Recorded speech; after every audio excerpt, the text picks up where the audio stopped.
코로나19 장기화로 자영업자들이 힘든 시기를 보내고 있습니다. 평범한 일상을 되찾고 싶다는 말, 그 누구보다 절실한 상황인데요. 새해 지역 상인들의 바람을 들어봤습니다. 빨리 좀 없어졌으면 하는 바람이고요. 이제 새해는 장사들도 좀 잘 되고, 이제 그동안에 1년 넘게 그렇게 고생을 많이 하셨는데, 이제 올해는 좀 빨리 지나갔으면 좋겠습니다.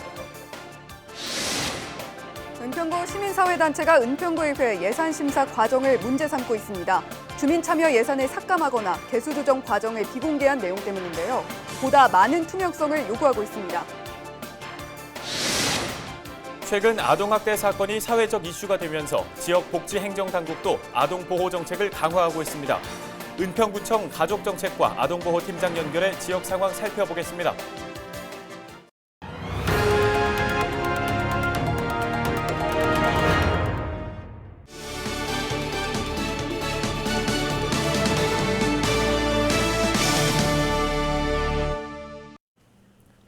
시청자 여러분 안녕하십니까? 헬로티비 뉴스입니다.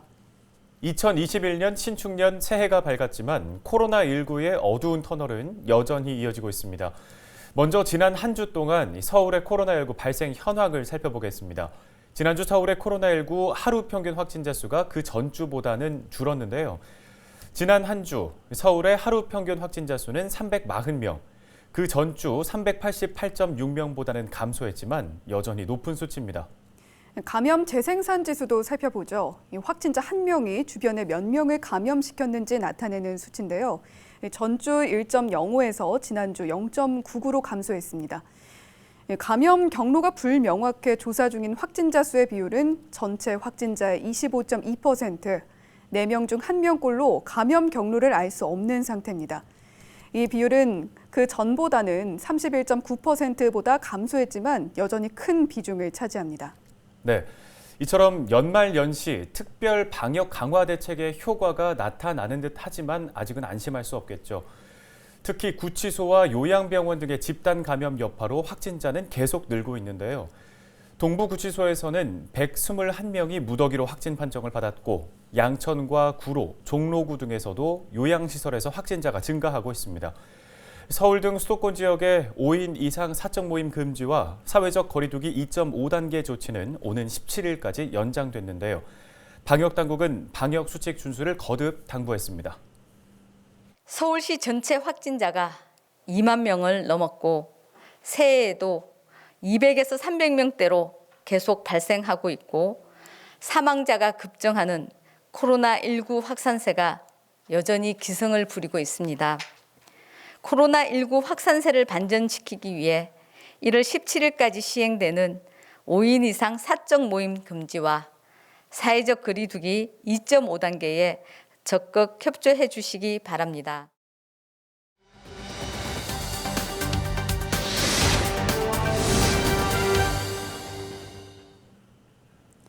네, 지역 소식 이어나가 보겠습니다.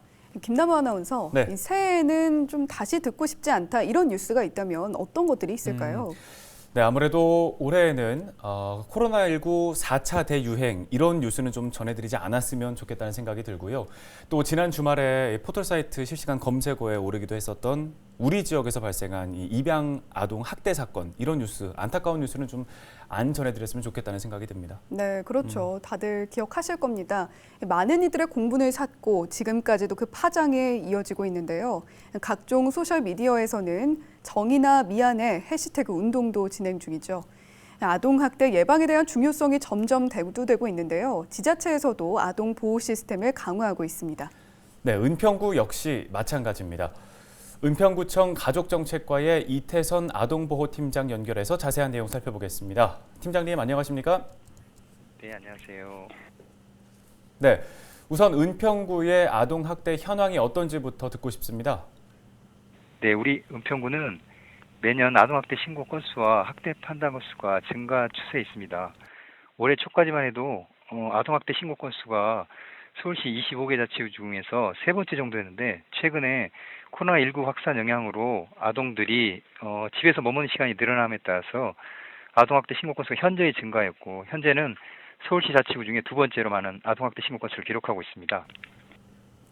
네, 지난해 여름이었죠. 구청의 아동보호팀이 신설이 됐습니다. 이에 따라서 아동학대 대응 체계가 구축됐다고 들었는데 구체적으로 어떤 시스템인가요? 네. 정부의 포용국가 아동 정책에 따라서 그동안 민간기관인 아동보호 전문기관에서 추진해오던 아동학대 조사 업무를 공공부문이 가져오는 아동학대 공공화 사업이 전국적으로 추진되었습니다. 이에 따라서 은평구도 지난 7월에 조직 개편을 통해 아동보호팀을 신설하여 아동학대 전담 공무원과 아동보호 전담 요원을 배치함으로써 지자체가 아동학대 발견 초기에 개입하여 조사와 상담을 통해 선제적 대응이 가능하게 되었습니다. 따라서 아동학대 신고가 접수가 되면 저희 아동학대 전담 공무원이 즉시 현장에 출동하여 현장 조사 실시하고 필요한 경우에는 경찰 동행을 요청하여 재학대 위험이 현저하고 급박한 경우에는 피해 아동 등에 대해서 즉시 분리 조치하는 응급 조치 등 필요한 조치를 취합니다. 향후에 관련인 조사를 실시하고 확인된 자료에 근거하여 사례 판단 회의를 통해서 아동학대 여부를 판단하게 됩니다. 아동학대 전담 공무원의 현장 조사를 거부하는 등 그 업무 수행을 방해하는 사람에게는 과태료가 부과될 수 있으며 폭행 또는 협박하는 경우 등에는 아동학대 처벌법에 따라 형사처벌이 될 수도 있습니다. 네, 이 신고 즉시 담당 공무원이 현장으로 출동한다고 말씀 주셨는데 그러면 신고 후에 아동학대가 맞다고 판단이 될 경우에 어떤 조치가 이루어지는 건가요? 네. 저희가 일단 아동학대 신고가 학대로 판단되는 경우에는 저희는 아동학대 조사 내용 및 사례 판단 결과 등을 바탕으로 피해 아동의 보호 조치 여부, 학대 행위에 대한 개입 방향 및 절차, 피해 아동 및 그 가족에 대한 지원 등 전반적인 보호 및 지원을 위한 계획을 수립하고 관할 아동보호 전문기관에 통보하게 됩니다. 아동보호 전문기관은 상담 및 심리치료, 그리고 가정지원 서비스 등 가족 기능 강화를 위한 전문적인 사회복 서비스를 제공하게 되는데요. 이러한 서비스를 제공한 후에도 지속적인 모니터링을 실시하며 더 이상 그 사례에 대한 개입이 필요하지 않다고 판단되는 경우에 그 사례 관리를 종결하게 됩니다. 최근에 아동학대 사건들 살펴보면 무엇보다 이웃의 적극적인 관심이 필요하지 않나 싶습니다. 주변에 아동학대가 의심되는 가정이 있다면 어떻게 신고하면 되는지도 간단하게 짚어주시죠. 네. 아동학대 신고는 일상 속에서 학대 피해 아동과 밀접하게 접촉하고 또한 신속하게 발견할 수 있는 이웃과 지역사회가 나서서 신고해 주시는 게 무엇보다도 중요하다 할 것입니다. 신고자는 법적으로 비밀이 보장되니 적극적인 신고를 부탁드립니다.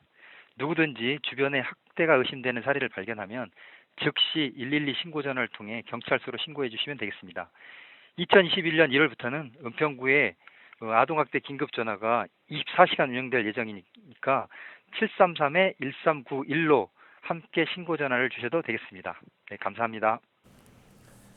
네, 잘 들었습니다. 오늘 관련 말씀은 여기까지 듣겠습니다. 은평구청 가족정책과 이태선 아동보호팀장이었습니다. 다음 소식입니다. 새해가 시작됐지만 코로나19의 확산세는 여전한데요. 연휴 기간 잠시 주춤했던 신규 확진자 다시 1,000명대가 됐습니다. 특히 요양병원과 교정시설 등에서 집단 감염이 계속돼서 우려를 낳고 있습니다. 관련 내용 인제대 백병원 가정의학과 김경우 교수와 얘기 나눠보겠습니다. 교수님 안녕하세요. 네, 안녕하세요. 네, 교수님, 코로나19 신규 확진자 1,000명 안팎을 기록하고 있습니다. 새해에도 확산세는 꺾이지 않고 있는데요. 현재 코로나19 상황 어떻게 진단하고 계십니까? 휴일 검사 건수 감소의 영향으로 아직 뚜렷한 감소세가 시작되었다고 판단하기엔 이르지만 지난달 23일과 24일 수도권과 전국에 5인 이상 모임 금지가 적용된 지 열흘 이상 지나고 있어 이번 주부터 거리두기 효과가 나타날 것이라고 예측해 볼 수 있겠습니다. 네, 수도권 지역의 거리두기 2.5단계가 연장됐잖아요. 3단계를 주장하는 분들도 꽤 있고 또 반면에 3단계는 우려스럽다. 시민들이 지키지 않는다면 소용이 없다고 얘기하는 분들도 있습니다. 교수님 의견은 어떠신지 궁금합니다. 현재 시행 중인 5인 이상 모임 금지와 같은 연말연시 특별 방역 대책의 효과가 어느 정도일지에 따라 보다 추가적인 조치, 즉 재택근무 의무화나 재택근무 대상 확대하는 것이 필요한데요. 현재 감염제 생산 지수를 1.0에서 0.8로만 낮춰줘도 2주 후에는 우리가 신규 확진자 발생 수를 4,500명대로 감소하는 것을 기대해 볼 수가 있겠습니다. 다만 최근 새로운 변이 바이러스가 등장해서 국내 유행 조짐을 보이고 있어 재증가 위험성이 높기 때문에 보다 선제적으로 적극적인 방역 정책을 펼치는 것이 필요한 시점이라고 할 수 있겠습니다. 네, 말씀해 주신 것처럼 최근에 변이 바이러스까지 확인이 되면서 이 우려가 더 늘어나고 있는 것 같습니다. 정부가 다음 달, 그러니까 2월부터 의료진과 요양병원을 중심으로 백신 접종을 시작하겠다, 이렇게 밝혔는데요. 일반인들의 접종은 언제쯤 가능할 거라고 보시는지요? 백신 접종 시기는 아직 변수가 많이 남아 있지만 접종 대상자를 고령 어르신부터 의료진, 간병인과 같이 우선 접종 대상자부터 또 학교 선생님, 경찰, 대중교통 근무자, 식당, 택배, 편의점 근무자 등으로 점차 확대해 나아가게 되면 성인 인구의 한 절반 정도는 올 상반기 중에 접종을 시작할 수 있을 것으로 기대해 볼 수 있겠습니다. 네, 계획대로 좀 잘 진행이 됐으면 좋겠습니다. 사실 그동안 이 선제적인 코로나19 검사를 장려하는 분위기였는데 이게 효과가 있었다고 보시는지 교수님 의견 좀 궁금하고요. 그 밖에 앞으로의 확산세를 막기 위해서는 어떤 노력 필요하다고 보시는지 듣고 싶습니다. 선제적 검사가 추가 전파 차단에 효과가 있었다고 봅니다. 그동안 거리 문제나 비용 문제나 사회적인 낙인이나 차별 등으로 검사를 꺼려 하시던 분들이 많이 검사를 받으셨다고 봅니다. 확산세를 막기 위해서는 현재 시행 중인 사회적 거리두기의 기본 취지를 잘 이해하셔서 가급적 식당 같은 곳에서 개인적인 모임들을 자제하셔야 되겠습니다. 단순히 조치사항을 피하려고 한다든지 또 밤 9시 이전이라고 괜찮겠지라고 생각하시거나 또 3, 4일은 괜찮겠지 이렇게 생각하지 마시고 자발적으로 거리두기 실천 노력을 하시는 것이 중요하다고 생각합니다. 예, 거리 두고 모임은 자제하고 우선은 이게 최선일 것 같습니다. 네, 교수님 오늘 말씀 감사합니다. 지금까지 인제대 백병원 가정의학과 김경우 교수였습니다.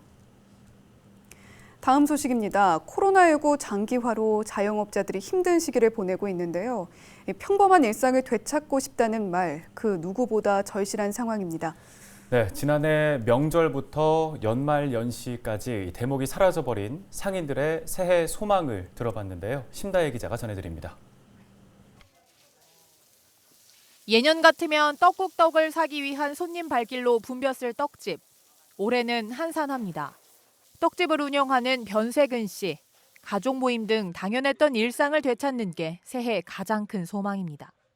친정이 이렇게 지난 것 같고 가족끼리 모여갖고 떡도 많이 좀 사가고 그랬었는데 이제 지금은 코로나 때문에 가족끼리 모이지도 못하니까 이제 그래서 이제 그런 게 좀 없어요. 빨리 좀 없어졌으면 하는 바람이고요. 이제 그 새해는 그 장사들도 좀 잘 되고 이제 그동안에 1년 넘게 그렇게 고생들 많이 하셨는데 이제 올해는 좀 빨리 지나갔으면 좋겠습니다. 연말연시 대목이 사라진 옷가게. 약속이 없다 보니 새 옷을 찾는 사람도 줄었습니다. 일주일 중 사흘만 문을 연다는 한 상인. 매출이 10분의 1로 떨어졌다고 한탄합니다. 새해 소망을 물으니 돌아오는 답변은 역시 코로나 종식입니다. 다른 거 없어요. 이 코로나만 없으면은 저희야 뭐 별 지장 없이 장사를 했는데 이 코로나 때문에 그러죠. 뭐 일단 손님들이 나오질 않으니까 일단 나와야지 뭐 영업을 하는데 나오질 않으니까 대웅이라는 게 없어요. 설이라는 것도 없고 연초라는 거 크리스마스라든가 뭐 이럴 때 뭐 선물용도 많이 포장도 하고 막 이랬는데 전혀 그런 게 없으니까. 하루 종일 마스크를 끼고 일을 하는 김지영 씨. 마스크 벗고 서로 웃으며 얼굴을 바라보는 게 가장 큰 소망이라고 말합니다. 서로 간에 손님도 이렇게 마스크를 하루 종일 끼고 있는 게 힘들거든요. 저도 일할 때 마스크 끼고 있는 게 좀 힘이 들고요. 그래서 그거를 조금 빨리 벗고 일하는 게 서로 얼굴 보고 머리를 하는 게 더 편하고요. 소상공인 지원을 위해 정부는 3차 재난지원금을 지급하기로 했습니다. 상인들은 임대료 감면 등 실질적으로 도움되는 정책이 올해 더 많이 나오길 바라는 마음입니다. 굶어서 죽는다 소리 나와요, 진짜로. 코로나로 죽는 게 아니라 굶어서 죽는다 소리 나와. 이러다 보면 하루 벌어서 하루 먹고 사는 사람들은 힘들어요, 진짜로. 영세민들이 손해를 안 보고 1인 근로자들도 지금 손해들 엄청 많이 보고 있어요. 그러니까 그런 것 좀 제대로 해줬으면 좋겠어요. 사회적 거리 두기로 누구보다 힘든 시기를 보내고 있는 상인들. 새해에는 하루빨리 일상을 되찾길 기대합니다. 올해 우리 상인분들이 다 웃으면서 장사하고 행복하고 했으면 건강하고 그랬으면 좋겠어요. 화이팅! 헬로티비 뉴스 심다혜입니다. 다음 지역 소식입니다. 김남호 아나운서, 올 한 해 은평구가 꾸려나가야 할 살림살이 규모 어느 정도인지 알고 계신가요? 네, 제가 기억하기로는 8,900억 원 정도 되는 걸로 기억을 하는데 이게 의회의 심의를 거쳐서 확정이 된 올해 예산인 거잖아요. 네, 맞습니다. 그런데 은평구의 경우에는 이 과정이 매번 순탄치가 않습니다. 올해 예산을 심사하면서도 은평구 의회와 주민 간의 갈등이 불거졌는데요. 왜 그런지 손성혜 기자가 살펴봤습니다. 지난달 14일 은평 지역 주민들은 구의회를 향해 주민 참여 예산 삭감에 대한 타당한 의견을 밝히고 회의록을 공개하라고 요구했습니다. 의장실을 항의 방문하기도 했습니다. 이런 갈등은 2년 전에도 있었습니다. 당시에도 지역 주민들은 구의회가 주민 참여 예산을 일방적으로 삭감하려 한다며 불만을 표출했습니다. 중복된 사업을 조정했다는 구의회의 설명에도 주민들은 불만을 거두지 않았습니다. 예산 심사에 구의원들의 정파적 이해가 개입돼 묻지마 삭감을 시도한다는 주장도 나왔습니다. 사실 이런 문제는 은평구에서만 있는 건 아닙니다. 왜 그럴까? 전문가들은 투명하지 못한 예산 심사 과정을 지적합니다. 그 표적 예산을 갖다가 삭감시키거나 어떤 이렇게 좀 아예 항목을 없애버리게 되는 이런 경우가 발생하게 돼요. 이 과정을 갖다가 사실은 알 수가 없잖아요. 개수조정 소위는 진짜 밀실이라서 뭐 어떻게 되는지 모르니까요, 그 안에서요. 그러니까 그런 일들이 벌어지는 것 같은데요. 의회는 집행부가 예산안을 짜서 제출하면 예산결산특별위원회를 구성해 개별 심사와 관계 공무원에 대한 질의 답변, 개수 조정을 거쳐 예산을 확정합니다. 의원들은 개수 조정 단계에서 집행부가 편성한 예산을 줄이거나 늘릴 수 있는데 문제는 개수 조정만 비공개라는 겁니다. 회의록도 남기지 않습니다. 최종적으로 결국 삭감하는 거는 그 의원님들 고유 권한이기 때문에 그거는 의회에서 저희 쪽에 통보 안 해주면은 저희가 뭐 일반적으로는 알 방법이 없죠. 주민들은 어떤 논의를 거쳐 예산이 조정된 것인지 알 길이 없으니 답답하고 의회의 결정을 받아들이기 힘든 겁니다. 지역 주민들은 혈세와 관련된 것이라면 더욱 투명하게 공개해야 한다고 주장합니다. 개방의 원칙이고 공개의 원칙이고 그리고 모든 사람들이 공유할 수 있고 또 실감이 갔을 때 더 참여하고 또 주민들도 함부로 이렇게 얘기할 수 없는 거 아닌가? 그래서 의회가 가지고 있는 기능은 충분히 살리고 은평구의회 내부에서도 예산 심사 전 과정을 공개하자는 의견이 나오기도 했지만 은평구 의원 대다수는 여전히 비공개를 원하고 있습니다.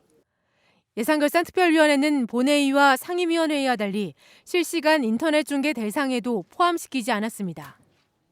지금까지 계속 비공개로 해왔기 때문에 또 이제 그 관행적으로 또 비공개를 하자 이렇게 했는데 또 이게 공개가 되면은 뭐 어느 의원이 뭐 삭감을 했니 어느 의원이 뭐 반대를 했니 이런 것들이 다 되면은 의원들이 의정 활동하는데도 그렇게 큰 도움이 안 된다고 생각을 해서 아마 그렇게 비공개를 한 것 같아요. 지방자치법에 지방의회 회의는 공개하도록 되어 있습니다. 단 3분의 2 이상이 찬성할 때 가능합니다. 과천시의회, 광진구의회 등 개수조정 회의를 공개하는 지방의회는 늘고 있고 서울시의회는 2019년 4월 예산심의 개수조정 등의 의정활동을 공개한다는 내용을 담은 결의서를 통과시켰습니다. 예산이 투명하게 만들어지고 심의 의결돼야 주민들의 신뢰도 얻을 수 있을 겁니다. 지방의회 무용론이 나오는 상황에서 시민들의 외면을 받지 않는 지방의회가 되기 위해선 누구나 들여다보고 확인할 수 있어야 하지 않을까요? 헬로티비 뉴스 손성혜입니다. 지난 연휴 해넘이와 해맞이 포기하고 댁에 머무른 분들 많으시죠. 실제로 연휴 고속도로 통행량은 30% 줄었다고 하는데요. 이런 분들이 계시기에 올해는 이 위기 극복하는 한 해가 될 거라고 굳게 믿어봅니다. 헬로티비 뉴스 마칩니다. 시청해주신 여러분 고맙습니다.